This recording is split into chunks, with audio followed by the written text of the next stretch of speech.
In this video, I will show you how to enable dark mode in DeepSeek AI. So let's get started. It's really easy to turn on dark mode in DeepSeek.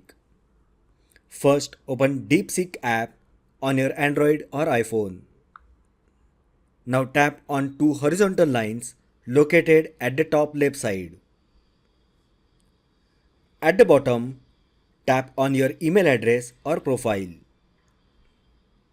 On profile screen, under app, you will find an option color scheme. Just tap on it to open. And here you will find three options: system, light and dark. System option will take the mode as that of your device. The light mode will set the light mode on the DeepSeek, and the dark option will activate dark mode in DeepSeek account. So just select dark option and then tap on done. And as you can see, dark mode is activated in DeepSeek app. So that is how you can enable dark mode in DeepSeek AI. If you find the video helpful, then like the video, share with your friends and subscribe to my channel.